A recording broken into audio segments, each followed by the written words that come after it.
एक बूढ़ी औरत थी। वो बूढ़ी औरत कही कि बाबू तनी चिट्ठी के तनी पढ़ का लिखल ह। चिट्ठी रहे लाल से लिखल। लाल लिखा हुआ चीज जो है वो खतरे का निशानी होता है। भोजपुरी में बोल सकेला। हाँ, किसी मरे हुए का पहचान है लाल से लिखना। वो लगा रोने। तो बुढ़ी सोची कि मालूम पड़ता है कि कोई मर गया है। ये रोने लगा, वो भी रोने लगी। तीसरा एक आदमी जो है घास कर रहा था, तो वो आया, तो वो भी रोने लगा। बड़ा दिक्कत हुई, बहुत शोर हुआ। एक जो है बुढ़ा आदमी आया और कहा कि अरे भाई, तुम लोग क्यों रो रहे हो? तो बुढ़ी से पूछा कि बताओ तुम क्यों रो रही हो? तो इस बाबू को हमने कहा कि पढ़े लिखे हैं, तनी हमारा पत्र बाँच दीजिए कि क्या लिखा है। ये रोने लगे। तो हम सोचे कि मालूम पड़ता है कोई मर गया है, तो हम भी रोने लगे। इसके बाद दूसरा आदमी से पूछा कि भाई तुम क्यों रो रहे हैं? तो उसने कहा कि ये लोग रो रहे थे, तो हम भी आकर देखा देखी रोने लगे। तो कहे बुढ़ा कि देखो तब तुम महान मूर्ख हो। पूछा कि बताओ नवयुवक, तुम पढ़े लिखे हो तो क्यों रो रहे हो, बताओ।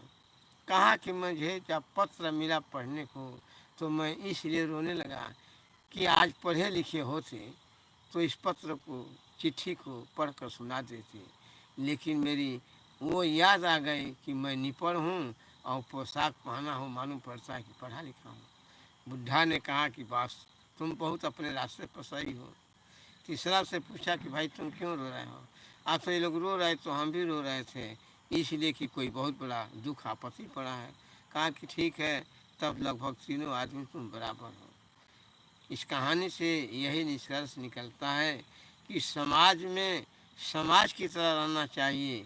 जैसा देश वैसा भेष, उसी के रूप में। जैसा काम वैसा कपड़ा, इस रूप में रहना चाहिए। अगर मोटा आदमी काम कर रहा है तो मोटा कपड़ा पहन लो, है। जैसा पोशाक है काम का, वैसा ही पोशाक पहन लो।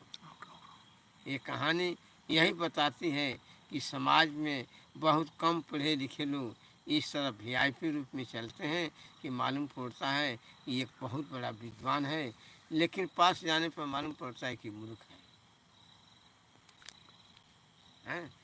तो समाज में समाज की तरह रहना चाहिए। तो दूसरा कहानी कोई बताइए। लाठी बाबा अपने जीवन की एक घटना बता रहे हैं। एक बार लाठी बाबा गए घूमने के लिए कानपुर। जाते जाते रात हो गई। एक बेंच पर, जहाँ कानपुर अनवर स्टेशन है, वहीं जो है गमछा बिछा कर सो गए। रात में किसी तरह बिताए। सुबह हुआ तो हमने गया अन्नपूर्णा बिस्कुट फैक्ट्री में काम के लिए। पता चला कि काम ही नहीं है।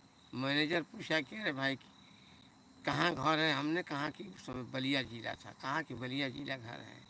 वो कहा कि भाई बलिया जिला वाले तो बड़े धूर्त हैं, ऐसा है कि इसमें काम फैक्ट्री में नहीं है। अब उसमें से सुबह आकर एक दुकान पर बैठे और एक पूरा वीआईपी टाई पाई लगा करके, मालूम पड़ता कि कोई अधिकारी है, वो मेरे पास बैठ गया। लगभग संध्या का समय था, रात होने वाली थी। इसके बाद वो कहा कि बताइए कहाँ घर है, बताए क्या पढ़े लिखे हैं? तो हम ऐसी है कि कुछ न कुछ सबसे मजाक करते हैं। हमने कहा कि भाई हम पढ़े लिखे तो नहीं हैं। लाइक वो आदमी लाइक करिए बोला कि तो फ्रेंड्स, क्या लाइक करिए। करते हैं? तो मैंने कहा कि 10 बकरियां हैं, वही बकरी चराते हैं। बाद में वो कहा कि नहीं, आपकी बोली तो मालूम पड़ता है पढ़े लिखे हैं। परेशान कर दिया। तो कहा कि भाई मैंने तो ग्रेजुएट हैं, बीए किए हैं, और इस समय जो है प्रधानाचार्य के रूप में एक विद्यालय की सेवा कर रहे हैं।